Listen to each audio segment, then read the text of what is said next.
Hello, hello, my name is Emerine, and today I'm going to be putting my character Emmy into more art styles and exploring her character a bit more. So the first one actually comes from a suggestion from the first video, and so if you have any other ideas or suggestions, please put them down in the comments section. So let's just jump right into the Fairly Odd Parents style.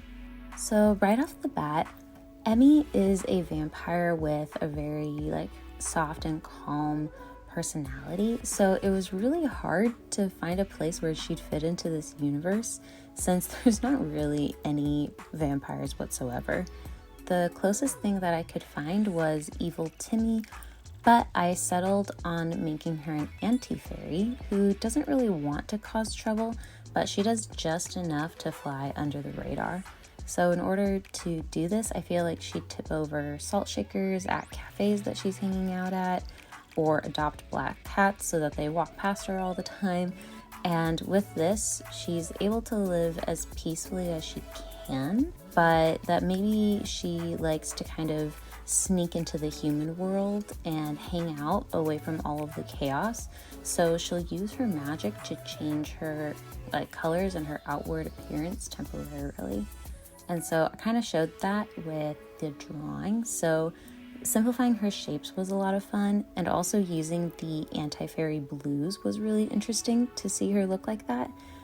But I wanted to see her in color, so that's why I came up with that other little plot point. And so that's it for the Fairly Odd Parent style.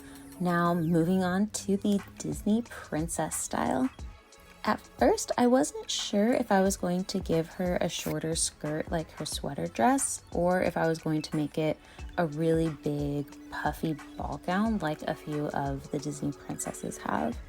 And after looking at the princess roster again, I settled on doing the big dress since it was more easily recognizable, and also because there were so many other elements that were really unique, like her straight bangs, her pointed ears, and even her green hair. And at this point of the line art, it started to look like a coloring book page from my childhood, and it helped to really reassure me that I was going in the right direction.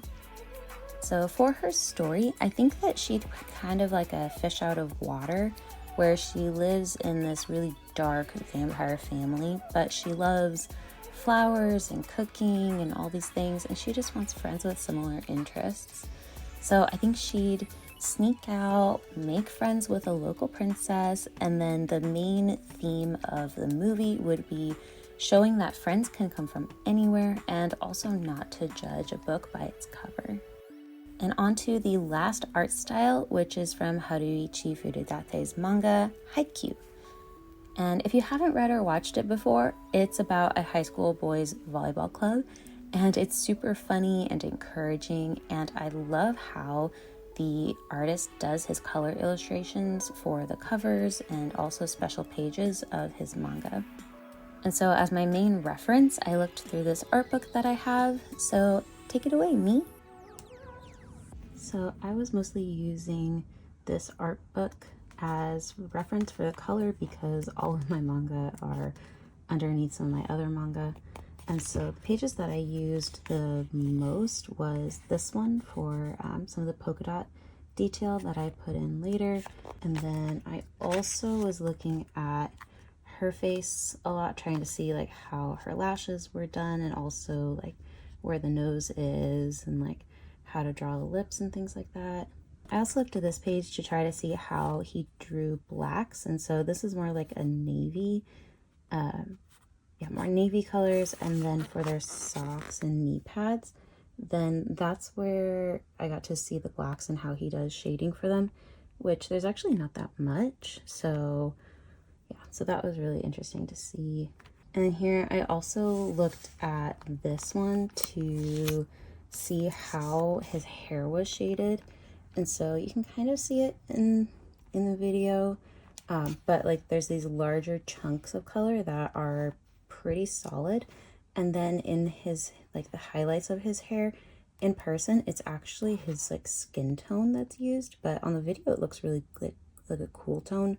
But these are all warm tones that were put in on top with the markers. And then lastly, I was looking at her uniform to try to see like where the sleeves were cut off and things like that. Also, I noticed that the girl uniforms use elbow pads and knee pads, and then they also have like these shorter shorts when the sleeves are different.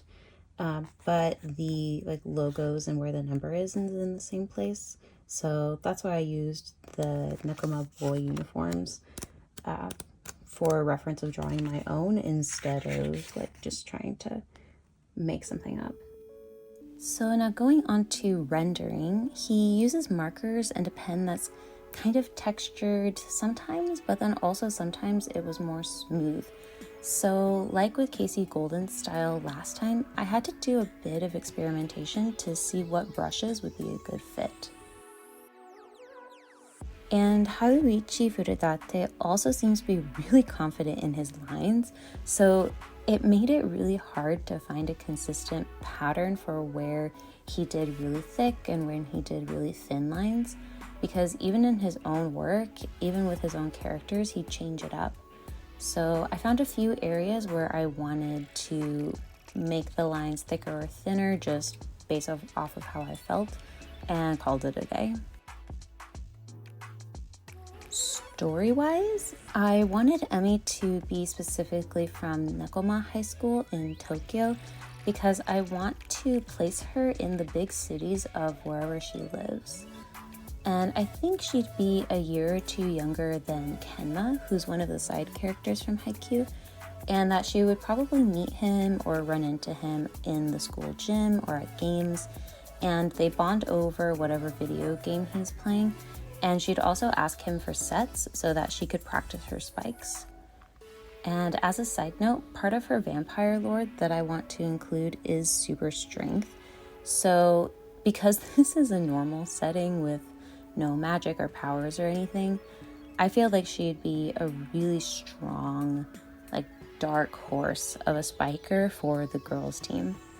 And I also think it would be really cool if Kenma taught her setting strategies or kind of how he does it so that she would practice a lot late at night, which would explain her like under eye bags.